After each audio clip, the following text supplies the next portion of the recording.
Mom, ये देखिए। अरे, प्लेग धरती को तबाह कर रहा है। हालात बिगड़ रहे हैं। चीन के कई प्रांतों में बाढ़ आ गई है। उसके बाद अकाल पड़ना भी तय है। हाँ। सब लोग डरे हुए हैं। हाँ, क्या ये महाआपदा की शुरुआत है? लगता तो ऐसा ही है। मॉम, अगर महाआपदा शुरू हो चुकी है और हमने प्रभु का स्वागत नहीं किया है, क्या इसका मतलब ये नहीं है कि उसने हमें महाआपदा में धकेल दिया है? अगर ऐसा हुआ तो ये बहुत भयानक होगा। तब इतने बरसों की हमारी आस्था बेकार हो जाएगी। अब क्या करें? हम इसके आगे हार नहीं मान सकते। प्रकाशित वाक्य की भविष्यवाणी है कि आपदाओं से पहले प्रभु यीशु आएगा। अगर महाआपदा आ चुकी है तो प्रभु भी आ चुका होगा। हमें उसे खोजना होगा। खोजना होगा? कहाँ खोजें? इतनी बड़ी दुनिया में उसे कहाँ खोजें? डैड, आप ऐसा कैसे कह सकते हैं? मैंने आपको इतनी बार कहा है, लेकिन आप सुनते ही नहीं। चमकती पूर्वी बिजली के अनुसार प्रभु यीशु आ चुका है। सर्वशक्तिमान परमेश्वर अंत के दिनों में न्याय का कार्य कर रहा है।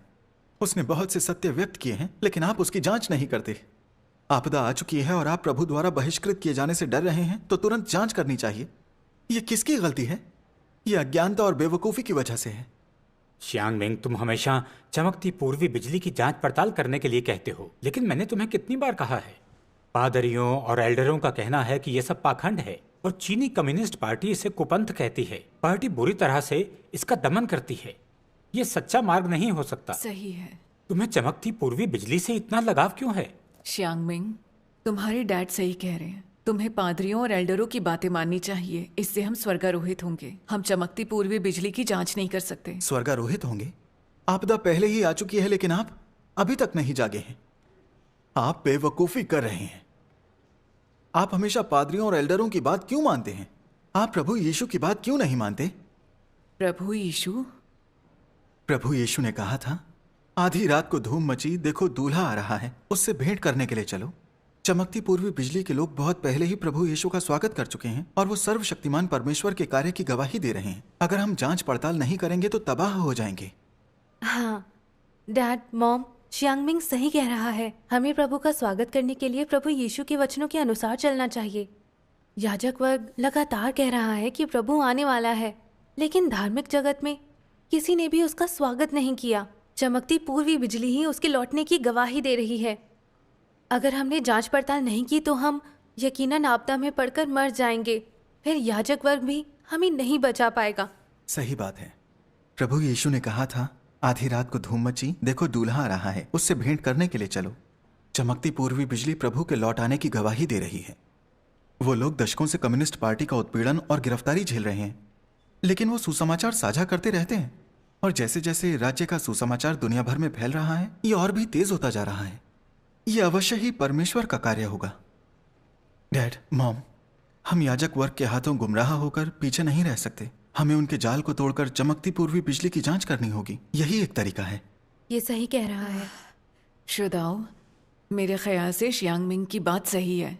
अगर हम खुद जांच करें तो? जांच करें? हम मरने का इंतजार नहीं कर सकते। कोई जरूरत नहीं है। सोच लो, अगर चमकती पूर्वी बिजली सच्चा मार्ग है तो अधिकतर याजक वर्ग उसका अनुसरण क्यों नहीं करते? अगर सर्वशक्तिमान परमेश्वर लौट कर आया प्रभु यीशु है तो उसने कम्युनिस्ट पार्टी को मिटा क्यों नहीं दिया, बल्कि पार्टी उसका दमन कर रही है। डैड, आपने एकदम गलत समझा है। गलत समझा है? जब प्रभु यीशु ने प्रकट होकर कार्य किया तो क्या उसे भी सरकार और धार्मिक जगत ने सताया नहीं था? उसके शिष्यों और अनुयायियों को भी भागना पड़ा था, लेकिन फिर भी उन्होंने पूरी धरती पर सुसमाचार फैलाया। आपको अब भी लगता है प्रभु का प्रकट होना और कार्य करना सच्चा मार्ग नहीं था? बिल्कुल नहीं। कम्युनिस्ट पार्टी और धार्मिक जगत इस समय दुनिया में सबसे बड़ी ताकतें हैं और परमेश्वर के खिलाफ सबसे दुष्ट ताकतें हैं, लेकिन वो चमकती पूर्वी बिजली को नहीं हरा पाए हैं। इसका क्या मतलब है? परमेश्वर की हर चीज फले फूलेगी और उसे कोई ताकत गिरा नहीं सकती। बिल्कुल। मुझे लगता है चमकती पूर्वी बिजली परमेश्वर का कार्य है, वरना ये इतना ऊर्जावान ना होता। ये सच है। श्यांग मिंग, याजक वर्ग कह रहा है कि चमकती पूर्वी बिजली को स्वीकारने वाले को निकाल दिया जाएगा। हमें इसकी जांच नहीं करनी चाहिए। पार्टी और धार्मिक जगत इसकी निंदा करता है। और हर कोई उनकी बात पर भरोसा करता है। अगर ये सच्चा मार्ग भी है तो भी इस पर चलना मुश्किल है। याजक वर्ग पक्का हमारी निंदा करेगा और हमें ठुकरा देगा। डैड, प्रभु यीशु के अनुसरण का हमारा मार्ग क्रूस का मार्ग है। क्या मौत से डरकर प्रभु का अनुसरण कर सकते हैं? अगर सर्वशक्तिमान परमेश्वर लौट कर आया प्रभु है तो हमें उसे स्वीकार करना चाहिए। अगर धार्मिक जगत हमारी निंदा करके हमें बहिष्कृत भी कर दे तो भी प्रभु हमें नकारेगा नहीं। प्रभु यीशु ने कहा, जो अपना प्राण बचाता है वो उसे खोएगा, और जो मेरे कारण अपना प्राण खोता है वो उसे पाएगा। ये वचन सत्य हैं। जो लोग मसीही को स्वीकारते हैं लेकिन जिनमें हिम्मत नहीं है और मौत से डरते हैं, वो काबिल नहीं है। प्रकाशित वाक्य में भविष्यवाणी की गई है, डरपोक लोग स्वर्ग के राज्य में प्रवेश नहीं कर सकते। क्या आपको समझ नहीं आ रहा कि चमकती पूर्वी बिजली शब्द प्रभु यीशु की भविष्यवाणियों में से एक है? भविष्यवाणी क्या है? प्रभु यीशु ने कहा था, क्योंकि जैसे बिजली पूर्व से निकलकर पश्चिम तक चमकती है, वैसे ही मनुष्य के पुत्र का भी आना होगा। क्या चमकती पूर्वी बिजली प्रभु की भविष्यवाणी को साकार नहीं करती?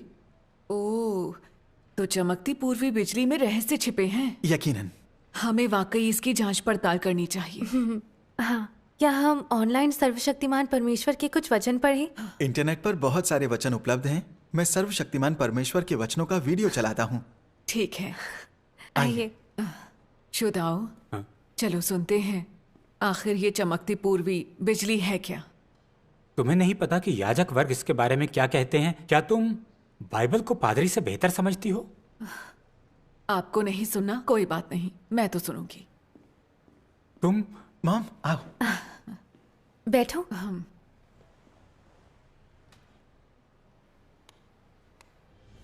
बिजली पूरब से चमकते हुए दूर पश्चिम तक जाती है। मेरे वचन मनुष्य छोड़ना पसंद नहीं करता, साथ ही उनकी थाह भी नहीं ले पाता। उनमें और अधिक आनंदित होता है। सभी मनुष्य आनंदित होते हैं और मेरे आने से ऐसे खुश होते हैं जैसे किसी शिशु का जन्म हुआ हो। अपनी वाणी के माध्यम से मैं सभी मनुष्यों को अपने समक्ष ले आऊंगा। फिर मैं औपचारिक तौर पर मनुष्य जाति में प्रवेश करूंगा ताकि वो मेरी आराधना करने लगे। मुझ में से झलकती महिमा और मेरे मुंह से निकले वचनों से सभी मनुष्य मेरे समक्ष आएंगे और देखेंगे कि बिजली पूरब से चमकती है और मैं भी पूरब में जैतून के पर्वत पर अवतरित हो चुका हूं। मैं बहुत पहले से पृथ्वी पर मौजूद हूं, यहूदियों के पुत्र के रूप में नहीं बल्कि पूरब की बिजली के रूप में। मेरा पुनरुत्थान हो चुका है और मैं मनुष्यों के बीच से जा चुका हूं और फिर अपनी महिमा के साथ लोगों के बीच प्रकट हुआ हूं। मैं वही हूं जिसकी आराधना असंख्य युगों पहले की गई थी और मैं वो शिशु भी हूं जिसे युगों पहले इजरायलियों ने त्याग दिया था। इसके अलावा मैं वर्तमान युग का संपूर्ण महिमामय सर्वशक्तिमान परमेश्वर हूं। आमीन। मॉम, क्या आपको लगता है कि ये परमेश्वर की वाणी है? वाह, ये तो कमाल है। अच्छी है, लगता है ये परमेश्वर की गवाही ही है। इसकी जांच पड़ताल करनी चाहिए। आपने सही कहा, मुझे भी ऐसा ही लगता है। मैं आजकल सर्वशक्तिमान परमेश्वर के बहुत से वचन पढ़ रहा हूँ और मैं जान गया हूँ कि वो बहुत अधिकार संपन्न है। वो बाइबल के बहुत से रहस्यों को उजागर करते हैं। मुझे लगता है कि ये परमेश्वर की वाणी है और सर्वशक्तिमान परमेश्वर ही लौटकर आया प्रभु यीशु है। चांगमिंग, सर्वशक्तिमान परमेश्वर के वचन विशेष जरूर हैं, लेकिन ये कहना कि वो लौट कर आया प्रभु यीशु है, ये नामुमकिन है। मैंने प्रभु यीशु को बादल पर आते नहीं देखा है, तो मैं सर्वशक्तिमान परमेश्वर की गवाही पर भरोसा नहीं कर सकता। डैड, पादरियों और एल्डरों का कहना है कि वो इंसानों में विश्वास करते हैं। च्यांगमिंग, सर्वशक्तिमान परमेश्वर के वचन महान है, लेकिन वो इंसान है। वो लौटकर आया प्रभु कैसे हो सकता है? मॉम, क्या कोई इंसान इतनी सामर्थ्य से बोल सकता है? कोई इंसान सत्य व्यक्त कर सकता है? बिल्कुल नहीं। केवल परमेश्वर ही सत्य है। इतने सारे सत्य व्यक्त किए गए हैं, ये जरूर प्रभु का ही प्रकटीकरण है। उसे इंसान समझना और परमेश्वर की वाणी को ना सुनना गलत है। जब प्रभु यीशु ने प्रकट होकर कार्य किया तो क्या यहूदी फरीसियों ने इंसान समझकर उसकी निंदा नहीं की थी? उन्होंने तो उसे सूली पर ही चढ़ा दिया था और अंत में परमेश्वर द्वारा शापित हुए। सच है। हमें उनकी गलतियों से सबक लेना चाहिए। हाँ डैड मॉम, सर्वशक्तिमान परमेश्वर के कुछ वचन पढ़ते हैं, तब जानेंगे कि वो लौट कर आया प्रभु है या नहीं। हाँ, हमें वाकई सर्वशक्तिमान परमेश्वर के वचन पढ़ने चाहिए। डैड, आइए सर्वशक्तिमान परमेश्वर के कुछ वचन पढ़ें। शांगबिंग, पादरियों और एल्डरों ने हेलो कहा है। शिंजी। Hello aunty. हेलो। आइए। हेलो हुईजेन, अरे हुईजेन है। इतने दिनों बाद। हाँ सच में। हुईजेन, जी। महीनों सुसमाचार के प्रचार के दौरान तुमने बहुत कुछ सीखा होगा। हाँ मैंने बहुत कुछ सीखा है। क्या वाकई? हाँ। तो उसके बारे में बताइए ना। ठीक है। आइए। आइए बैठिए। तो हमें इसके बारे में बताओ। बैठो। शुदाओ, मेरे पास एक खुशखबरी है। हाँ? मैंने प्रभु का स्वागत किया है। प्रभु यीशु वाकई लौट आया है। तुम चमकती पूर्वी बिजली में शामिल हो गई हो। हाँ, चमकती पूर्वी बिजली प्रभु यीशु का ही प्रकटन और कार्य है। आंटी, हम चमकती पूर्वी बिजली की जांच पड़ताल कर रहे हैं। अच्छा। हाँ। तुम क्या सोचते हो? हुईजेन, तुम ये कैसे कह सकती हो कि सर्वशक्तिमान परमेश्वर प्रभु यीशु का ही प्रकटन है? मैं उनकी कलीसिया के सदस्यों के संपर्क में हूँ और हमने सर्वशक्तिमान परमेश्वर के वचन पढ़े हैं। मैं कह सकती हूँ कि सर्वशक्तिमान परमेश्वर के वचन सत्य हैं। हर वचन ने मेरे दिल को छू लिया और मेरी कई धारणाएं दूर कर दी। उन्होंने गवाहियां भी साझा की जिनसे मैं आश्वस्त हो गई। इस तरह मुझे पक्का यकीन हो गया कि सर्वशक्तिमान परमेश्वर ही लौटकर आया प्रभु यीशु है। आप खुद उसके वचन पढ़कर देख लीजिए, फिर आपको कोई शक नहीं रहेगा। बाइबल की भविष्यवाणी है कि प्रभु बादल पर आएगा। वो जैसे गया है वैसे ही वापस आएगा। प्रभु को बादल पर लौटकर आना चाहिए। चमकती पूर्वी बिजली का कहना है कि सर्वशक्तिमान परमेश्वर ही लौटकर आया प्रभु यीशु है। ये बाइबल की भविष्यवाणियों से अलग है। हाँ, अलग है। सर्वशक्तिमान परमेश्वर एक इंसान है। तुम कैसे कह सकती हो कि वो लौटकर आया प्रभु यीशु है? मैं ये नहीं मान सकता। हाँ हुईजेन, सर्वशक्तिमान परमेश्वर एक आम इंसान है। तुम कैसे कह सकती हो कि वो लौट कर आया प्रभु है? हाँ, शुदाओ, शुफेन, इसमें भी एक रहस्य है। प्रभु यीशु ने क्यों कहा कि परमेश्वर की भेड़ें उसकी वाणी सुनती हैं? तभी तो आप बुद्धिमान कुंवारियों और मूर्ख कुंवारियों में अंतर कर पाएंगे। क्या मतलब? सर्वशक्तिमान परमेश्वर के वचनों को पढ़े बिना आप परमेश्वर की वाणी को कैसे सुन पाएंगे? धार्मिक याजक वर्ग और फरीसी परमेश्वर के प्रकटन और कार्य की निंदा करते हैं और आप मान जाते हैं। सच्चे मार्ग की जांच करते समय हमें याजक वर्ग की बातों को मानना चाहिए या प्रभु यीशु के वचनों को? बेशक प्रभु यीशु के वचनों को। बिल्कुल ठीक। हाँ, और क्या प्रभु यीशु सामान्य इंसान नहीं लगता था?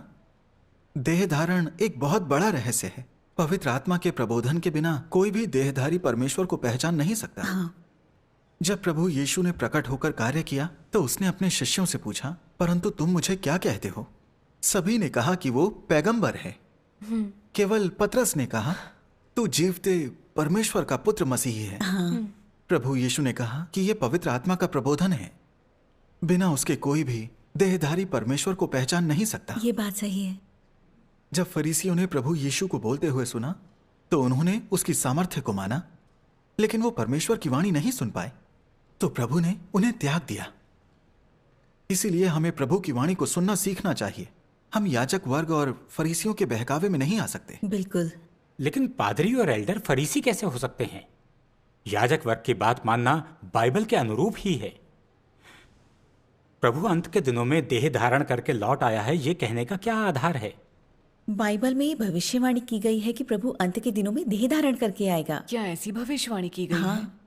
प्रभु यीशु ने कहा था, तुम भी तैयार रहो क्योंकि जिस घड़ी तुम सोचते भी नहीं उसी घड़ी मनुष्य का पुत्र आ जाएगा। और लूका 17:24-25 में लिखा है, जैसे बिजली आकाश के एक छोर से कौंध कर आकाश के दूसरे छोर तक चमकती है, वैसे ही मनुष्य का पुत्र भी अपने दिन में प्रकट होगा, परंतु पहले अवश्य है कि वो बहुत दुख उठाए और इस युग के लोग उसे तुच्छ ठहराएं। आमीन। इन भविष्यवाणियों में क्या कहा गया है? मनुष्य का पुत्र आ रहा है। मनुष्य का पुत्र। ये सही है। मनुष्य का पुत्र के क्या मायने हैं? परमेश्वर देहधारी हो रहा है। उसके आध्यात्मिक देह को मनुष्य का पुत्र नहीं कह सकते। तो मनुष्य के पुत्र के बारे में की गई भविष्यवाणी देह धारण के बारे में थी। हाँ, देखने में तो वो एक सामान्य इंसान है क्योंकि परमेश्वर मनुष्य के पुत्र के रूप में देह धारण करता है। इसीलिए लोग अपनी धारणाओं के आधार पर उसका विरोध करते हैं। अंत के दिनों में देहधारी सर्वशक्तिमान परमेश्वर न्याय कार्य करता है। वो सभी सत्य व्यक्त करता है जो इंसान को बचाते और शुद्ध करते हैं। कम्युनिस्ट पार्टी और धार्मिक जगत द्वारा प्रभु यीशु के बेतहाशा विरोध, निंदा और दमन के कारण प्रभु यीशु की ये भविष्यवाणी साकार होती है। परंतु पहले अवश्य है कि वो बहुत दुख उठाए और इस युग के लोग उसे तुच्छ ठहराएं। आमीन। हाँ, ये संगति तथ्यों और बाइबल के अनुरूप है। बिल्कुल है। शुदाऊ, लगता है प्रभु सचमुच देह में लौट कर आएगा। प्रभु यीशु एकमात्र देहधारी परमेश्वर है। सभी ईसाई इस बात को जानते हैं। उजैन, मैं नहीं मान सकता कि सर्वशक्तिमान परमेश्वर ही देहधारी परमेश्वर है। कलीसिया के सभी याजक वर्ग का कहना है कि सर्वशक्तिमान परमेश्वर एक सामान्य इंसान है, वो देहधारी नहीं हो सकता। संगति में साफ कहा गया है। आपको समझ क्यों नहीं आ रहा? हमें प्रभु यीशु के वचनों को ही सच्चे मार्ग की जांच का आधार बनाना पड़ेगा। हम पादरियों और एल्डरों की भटकाने वाली बातों को मानते नहीं रह सकते। सही कहा। हुईझेन, अच्छा बताओ, तुम्हें यकीन कैसे हुआ कि सर्वशक्तिमान परमेश्वर ही देहधारी परमेश्वर का प्रकटन है? शुफेन, ये वाकई बहुत अहम सवाल है। आइए सर्वशक्तिमान परमेश्वर के कुछ वचन पढ़ें। ठीक है। ये लीजिए। शुदाओ, ठीक है।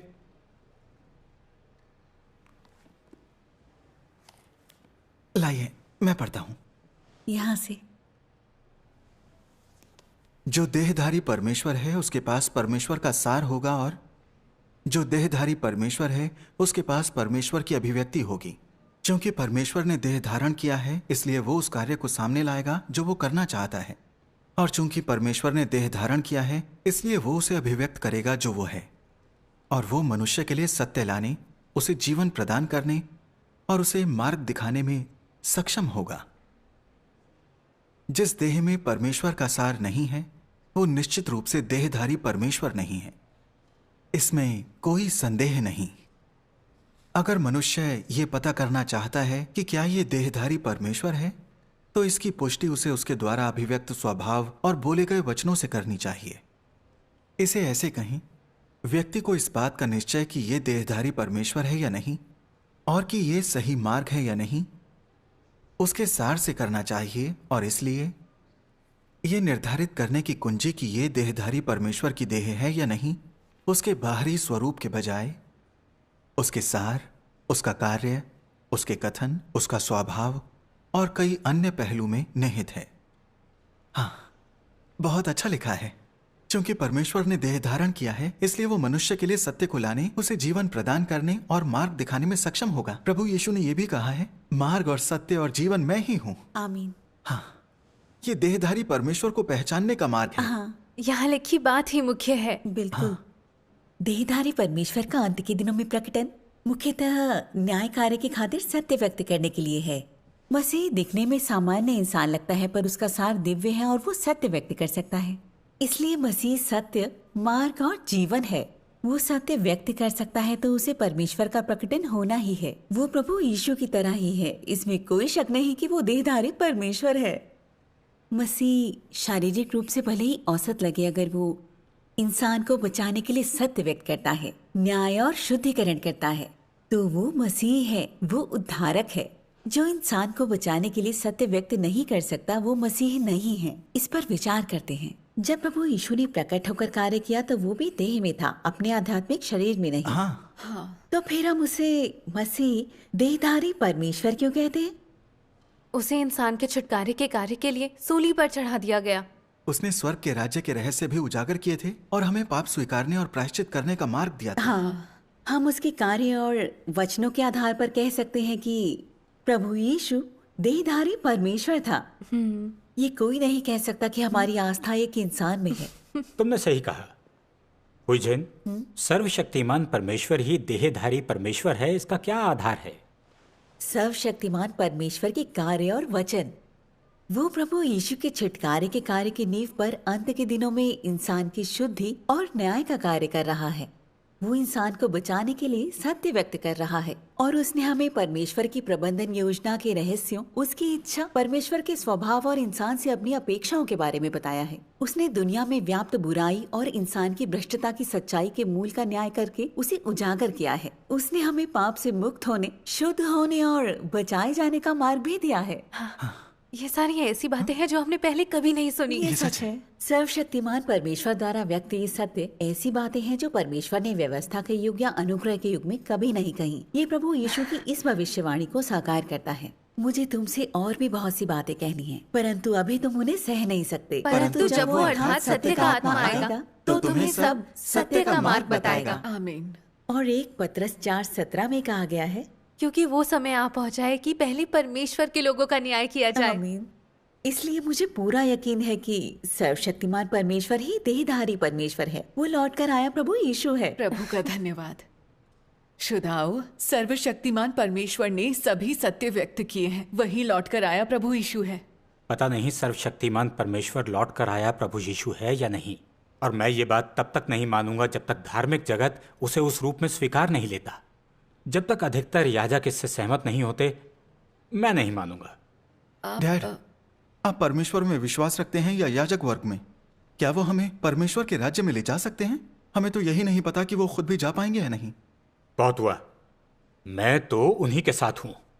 मैं नहीं मानता कि परमेश्वर आकर पूरे धार्मिक समुदाय को नकार देगा। शुदाओ, याजक वर्ग की बातों से शुदाओ, चिपके डैड। रहने पर ही क्यों अड़े हुए हैं? पादरी आपका प्रभु है क्या? डैड, आप दकियानूसी हैं। कितने अड़ियल हैं वो, आंख मूंद कर फरीसियों और याजक वर्ग में विश्वास करते हैं।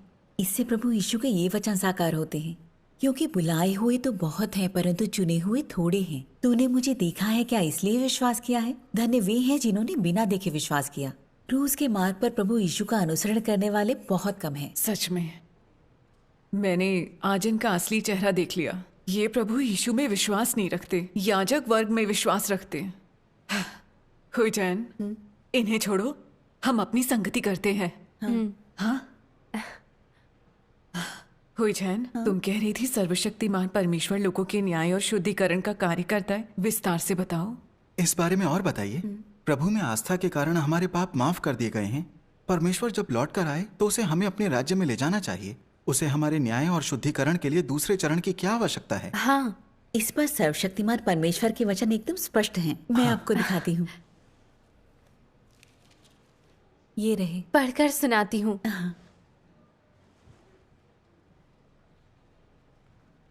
तुम मानते हो कि यीशु अंत के दिनों में उतरेगा, परंतु वो कैसे उतरेगा?